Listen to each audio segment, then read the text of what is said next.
जातो दग्धासो अपरीतास उद्भिदः देवानो यथा सतमिद्वृते असन्न प्रायुवो रक्षितारो दिवे दिवे।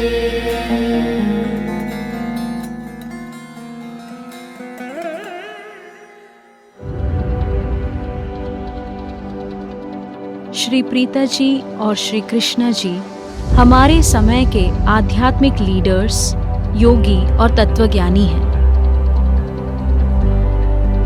श्री प्रीता जी और श्री कृष्णा जी ने एकम का सह निर्माण किया है, जो चेन्नई और तिरुपति के बीच स्थित एक अलौकिक शक्ति केंद्र है। दुनिया के जाने माने लीडर्स उनसे मिलने और उनकी उपस्थिति में ध्यान करने के लिए एकम आते हैं। दुनिया में 100 से अधिक देशों में उनके केंद्र स्थापित हैं।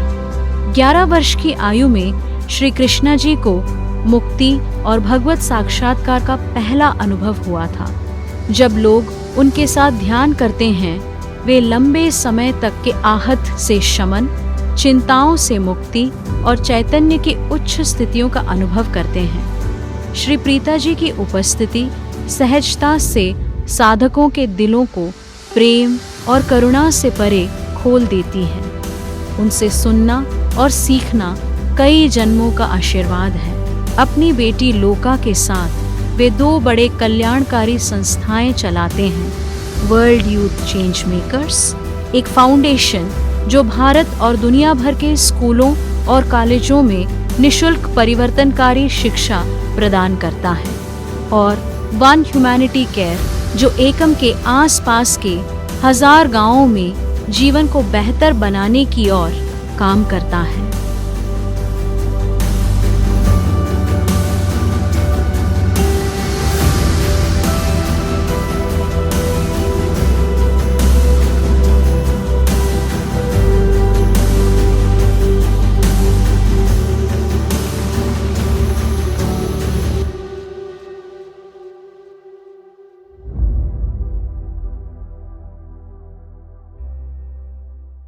नमस्ते।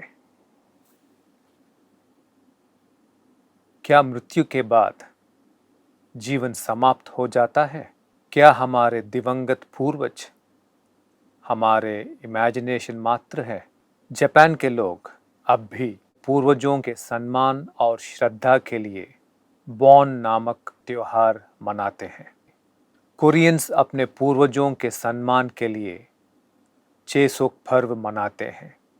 चीनी अपने पूर्वजों की कब्रों को साफ करने और आभार व्यक्त करने के लिए किन्मिन पालन करते हैं। भारतीय बीते हुए पूर्वजों का सम्मान करने और जो दुख स्थिति में अर्थ प्लेन में अब भी फंसे हुए हैं, उन्हें मुक्त करने के लिए महालय अमावास्या मनाते हैं। यदि आप जीवन को चैतन्य के अखंड प्रवाह के रूप में देखेंगे तो जन्म नहीं है और मृत्यु भी नहीं है, तो जीवन को निडर होकर जी सकते हैं। आप देख पाएंगे आपके क्लोज रिलेटिव से आप अलग अलग रिलेशनशिप्स में कई जन्मों से जुड़े हुए हैं। इस धरती पर उनके साथ मिलकर आपको एक यात्रा, एक पर्पस को पूरा करना है। आप सबको मिलकर इस जीवन काल में जीवन मुक्त बनना है। आप मृत्यु या बुढ़ापे से डरते नहीं हैं, क्योंकि आप जानते हैं कि आप पहले भी कई बार बूढ़े हो चुके हैं और मृत्यु केवल एक चरण से दूसरे चरण में पहुंचने की एक यात्रा है। एकम की प्रोसेसेस में हमने पूर्वजों के जीवन के अनुभवों को फ्यूचर जनरेशन्स में फ्लो होते हुए देखा है। वे एपिजेनेटिक टेंडेंसीज के रूप में बहते हैं, यानी उनके एडिक्शंस, भय और क्रोध, संतोष और उदारता प्रवृत्ति के रूप में आने वाली जनरेशन्स में फ्लो होता है।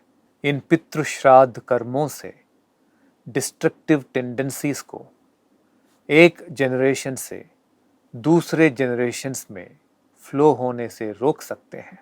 इसीलिए एंशिएंट हिंदूस ने ये रिचुअल्स किए थे। महालय अमावास्या पूर्वजों की सोल्स को शांत करने के लिए है, जिनका मृत्यु दुख परिस्थितियों में कोई एक्सीडेंट और सुसाइड के वजह से हुआ होगा। ये उनको परमात्मा तक पहुंचने के लिए है। मृत्यु के बाद जीवन समाप्त नहीं होता है। यदि हमारे एंसेस्टर्स शांति से जीवन जिए थे तो जीवन के बाद में भी उनका अनुभव शांतिपूर्ण होगा। यदि वे हिंसा, दुख, उदासी और शोक से जीते और मरते हैं तो जीवन के बाद भी उनका अनुभव दुख और शोक से भरा हुआ होता है। उनका कॉन्शियसनेस उन्हीं अनुभवों में स्टक होता है जिसके साथ वे जीते थे। वे आसक्ति या घृणा की वस्तुओं में अटक जाते हैं। ये किसी बुरे सपने में स्टक हो जाना जैसा है जिनसे हम जाग नहीं पाते। एंशिएंट रिचुअल्स एक समय में बहुत पावरफुल हुआ करते थे, मगर आज आपको केवल रिचुअल्स काफ़ी नहीं है, उससे भी ज़्यादा चाहिए। आपको एक स्पिरिचुअल एक्सपीरियंस चाहिए जो इन ट्रांसेंडेंटल रियलिटीज़ को आपके सामने ला सके।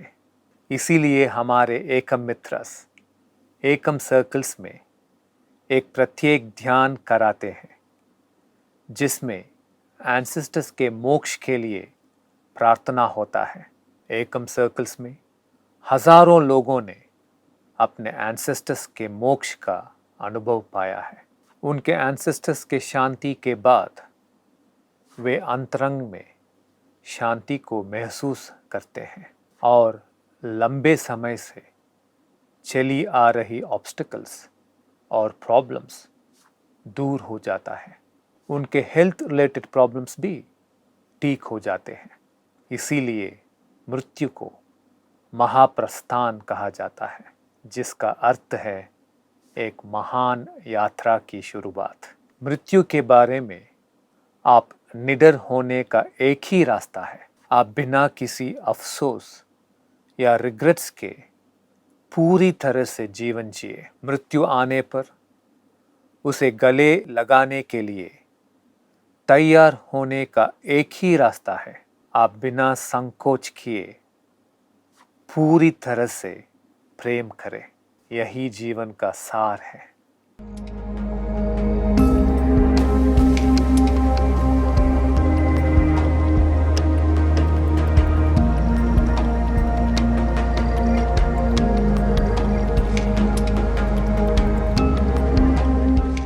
नमस्ते। अभी ईश्वर की आशीर्वाद पाने के लिए एक ध्यान करेंगे। धीरे से अपनी आंखें बंद कीजिए, गहरी श्वास लीजिए और गहरी श्वास छोड़िए।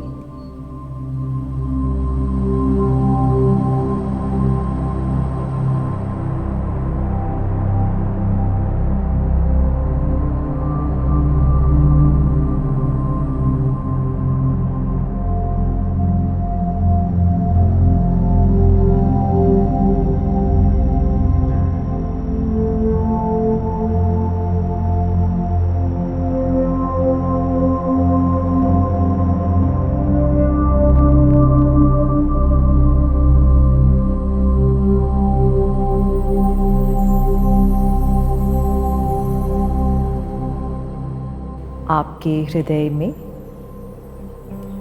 आपके इष्ट देव को महसूस कीजिए।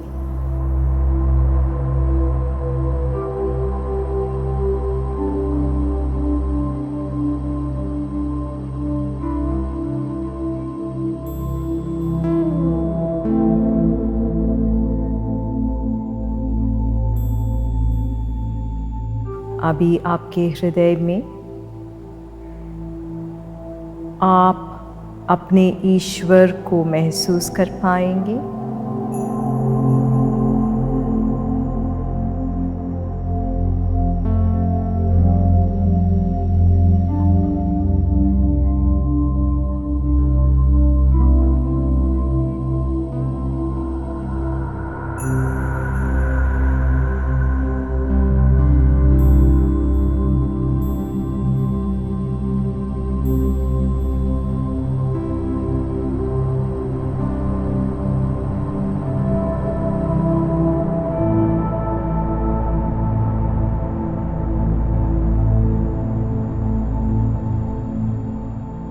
आप भगवान के साथ ऐसे बातें कीजिए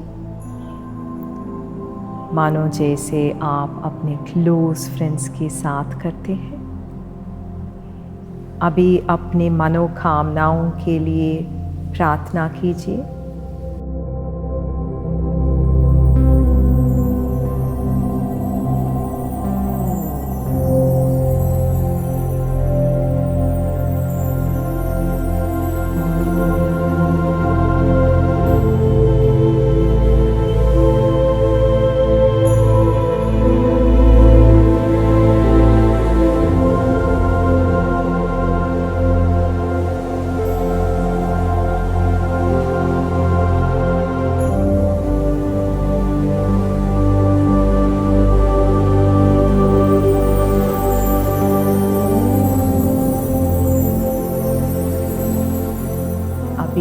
आपके मन में कहिए, मैं अपनी चिंता और हताशा को दूर कर रही हूँ। मेरे इस समस्या को आपके श्री चरणों में अर्पण कर रही हूँ। इसे कैसे सॉल्व करना है केवल आप ही को पता है। कृपया इसका समाधान दीजिए।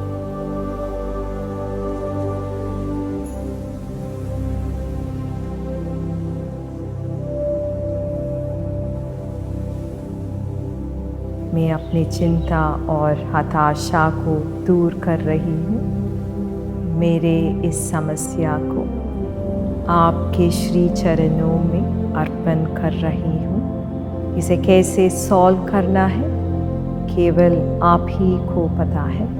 कृपया इसका समाधान दीजिए।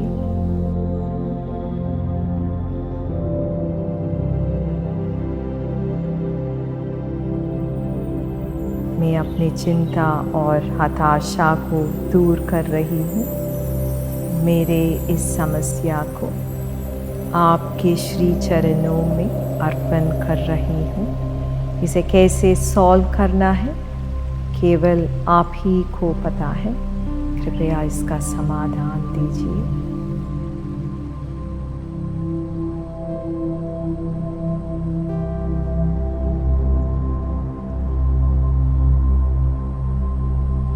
मैं अपनी चिंता और हताशा को दूर कर रही हूँ। मेरे इस समस्या को आपके श्री चरणों में अर्पण कर रही हूँ। इसे कैसे सॉल्व करना है केवल आप ही को पता है। कृपया इसका समाधान दीजिए।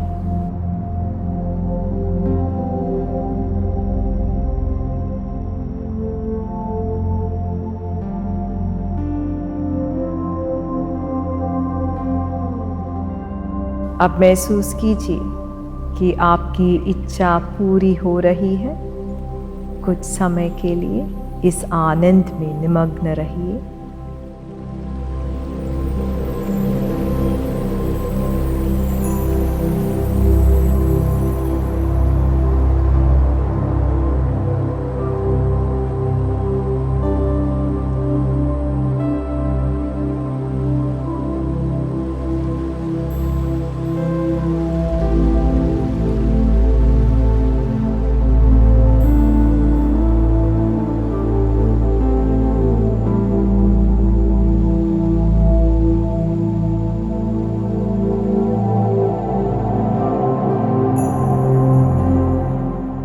धीरे से आप अपनी आंखें खोल सकते हैं।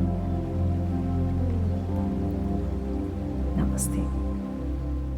ब्रीदिंग रूम मेडिटेशन ऐप शरीर को रिलैक्स करता है, मन को शांत करता है, हृदय में प्रेम भरता है, बुद्धि को तेज करता है, आपकी श्वास क्रियाओं के द्वारा नाड़ी व्यवस्था को शांत करते हुए आपको रिलैक्स करता है।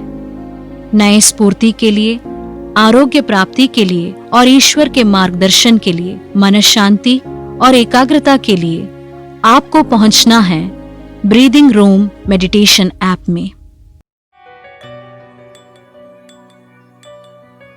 एकम क्षेत्र आंध्र प्रदेश के तिरुपति और चेन्नई के बीच स्थित एक अद्भुत अलौकिक शक्ति क्षेत्र है। यह संगमरमर संरचना एशिया के सबसे बड़े स्तंभ रहित हॉल में से एक है। एकम को श्री कृष्णा जी 19 साल की उम्र में अपने माता पिता श्री अम्मा और श्री भगवान के आशीर्वाद से बनाया था। एक समय पर यहाँ 24,000 लोग ध्यान कर सकते हैं। एकम में मूल विराट हिरण्यगर्भ है, जिसका वर्णन ऋग्वेद में किया गया है। यहाँ लोग आंतरिक शांति के लिए ध्यान करते हैं और परमात्मा के प्रत्यक्ष व्यक्तिगत अनुभव के लिए और मुक्ति की अद्भुत स्थितियों को पाने के लिए आते हैं। एकम एक शक्ति क्षेत्र है।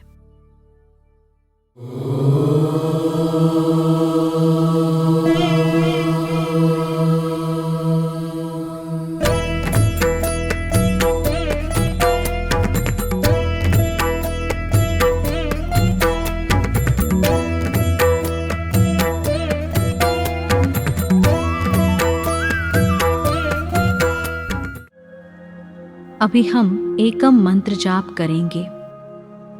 एकम मंत्र है हमसा सोहम एकम।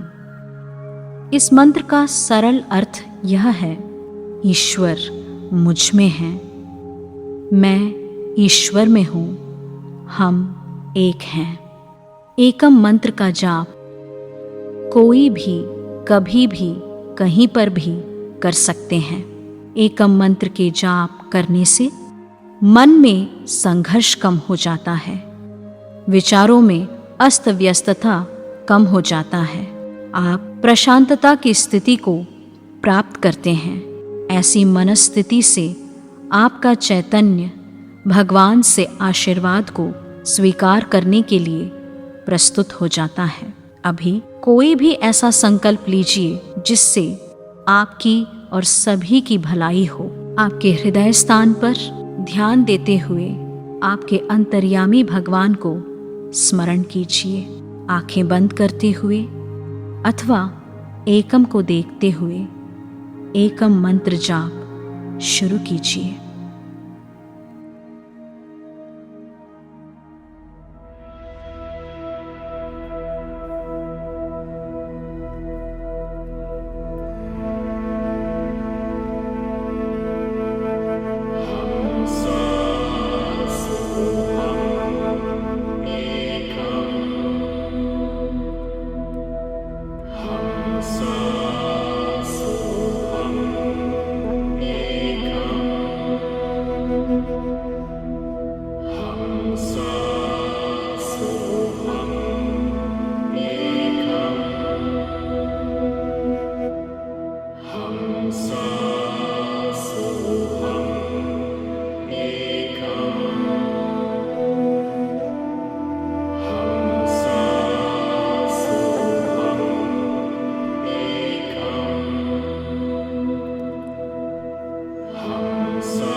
धीरे से आंखें खोल सकते हैं।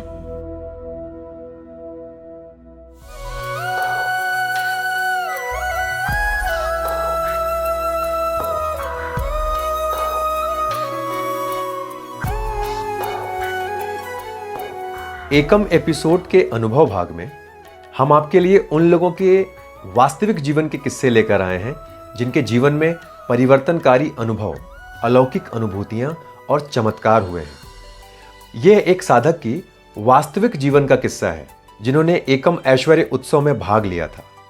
वो साधक उन नकारात्मक प्रवृत्तियों से मुक्त हो गए जो उन्होंने अपने पिछले जन्म या इस जीवन से संचित की हैं, और वो जीवन में विभिन्न प्रकार के ऐश्वर्य के प्रति जागृत हुए। वे आपके और मेरे जैसे लोग हैं। कृपया सुनिए। मैं अपने 22 साल के बेटे को लेकर बहुत घबराहट में रहती थी। मैं उसे अपनी आंखों से दूर नहीं जाने देती थी। वो 22 साल का जवान है, 2 साल का बच्चा नहीं। आप समझ सकते हैं। वह कहता है, अम्मा मेरी कोई गर्लफ्रेंड नहीं है क्योंकि तुम मुझे कहीं जाने ही नहीं देती हो। ऐसी मेरी स्थिति थी। उसने मुझसे 2 व्हीलर मांगी, वो भी ड्यूक 390 स्पोर्ट्स बाइक। आप जानते हैं वो किस तरह की बाइक है। मैंने तुरंत उससे कहा, नहीं नहीं, ये इंडियन रोड के लिए नहीं है, मैं तुम्हें पोलो कार लेकर दूंगी। आप जानते हैं ये मेरी हैसियत से थोड़ी ज्यादा है। मैं एक सामान्य मध्यम परिवार से हूँ, लेकिन उसकी सुरक्षा के लिए मैंने ऐसा किया। और सिर्फ यही नहीं, अगर मुझे पता चल जाए कि कहीं किसी को वायरल फीवर है तो मैं उसे हर तरह की दवाइयाँ देना शुरू कर देती थी। मुझे लगता है चावल से ज्यादा उसने अदरक, लहसुन और इन सभी चीजों का ज्यादा सेवन किया होगा। अगर रात को 12:30, 1, 1:30 बजे उठती तो जाकर चेक करती थी कि बेटा घर पर है या बाहर गया है। वह कहता है, माँ क्या तुम जानती हो, क्या तुम्हें पता है एक लड़का होना कैसा होता है? एक लड़के को वास्तव में उड़ना चाहिए। आप उसके साथ ऐसा नहीं कर सकते। लेकिन फिर भी मैं अनुमति नहीं देती थी। उसका दम घुटता था। एक प्रशिक्षित का होने के नाते मैं खुद भी जानती हूँ कि स्वतंत्रता वास्तव में बुद्धिमत्ता को कैसे जागृत करती है, लेकिन मैं उसे मुझसे कभी भी दूर नहीं जाने दूंगी। यह ठीक नहीं था। मैंने अपने प्रमोशन को भी इनकार किया क्योंकि मैं उससे दूर जाना नहीं चाहती थी। प्रक्रिया के दौरान मैं अच्छे से कनेक्ट हो पाई। मैं सच को देखकर चौंक गई। 3 शब्दों ने मुझे कनेक्ट किया। पहला, कृष्णा जी बर्मा के बारे में बात कर रहे थे और मेरे दादा रंगून में काम करते थे। वह एक व्यापारी थे और बहुत समृद्ध थे, लेकिन भारत आते ही वो बीमार पड़ गए और परिवार को पता नहीं था कि चीजों को कैसे संभाले, और वो बहुत बुरे समय से गुजर रहे थे। मेरे दादाजी के 8 बच्चे थे, 7 बेटियां और इकलौता बेटा यानी मेरे पिताजी। मेरे माता पिता ने शायद ही कभी मुझे ये बताया होगा, लेकिन मैंने प्रक्रिया में देखा कि उस समय उनके गांव में भयानक बाढ़ आई थी। मैंने अपना दादाजी की माँ को कुछ बाढ़ से राहत पाने वाली वस्तुओं को ले जाते देखा। घर पहुंचने से पहले ही मेरे दादाजी का निधन हो गया। मैंने देखा उन्होंने हाथों में पकड़ी सारी चीजें छोड़ दी और दुख में लड़खड़ाते हुए बैठकर कहने लगी, मैंने अपना बेटा खो दिया, अब मेरे जीवन में क्या बचा है। स्पष्ट रूप से ये सब सुन रही थी। मुझे एहसास हुआ कि यह मेरे जीवन से भी संबंधित है। मेरे पूरे जीवन में एक चीज मैं कर रही थी, वह थी मैं अपने बच्चे के प्रति प्रोटेक्टिव थी। मुझे पैसे नहीं चाहिए, मुझे कुछ नहीं चाहिए। मैं अपने कैरियर में बहुत अच्छी प्रगति कर सकती थी, लेकिन मैंने अपने अवसरों को ठुकरा दिया। एक बात जो मैं सोचती थी, इतना पैसा कमाने के बाद अगर मेरा बेटा नहीं रहा तो क्या होगा। मैं खुद जानती थी कि ये बहुत ज्यादा है, लेकिन मैं इसे किसी से शेयर नहीं कर सकती थी। कल इस अनुभव के बाद परमात्मा ने मुझे इस चीज से मुक्त कर दिया। कल मैंने फोन भी नहीं किया। आमतौर पर मुझे प्रक्रिया के तुरंत बाद उसे फोन करने की आदत थी, लेकिन कल मैंने उसे फोन करने की जहमत नहीं उठाई। लेकिन उसने मुझे मैसेज भेजा कि मैं पीजी पहुंच गया हूं और अभी पढ़ाई कर रहा हूं। चिंता मत करो, अपनी प्रक्रिया में आगे बढ़ो। भगवान को मेरा कोटि कोटि धन्यवाद।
गतिस्त्वं त्वमेका भवानी गतिस्त्वं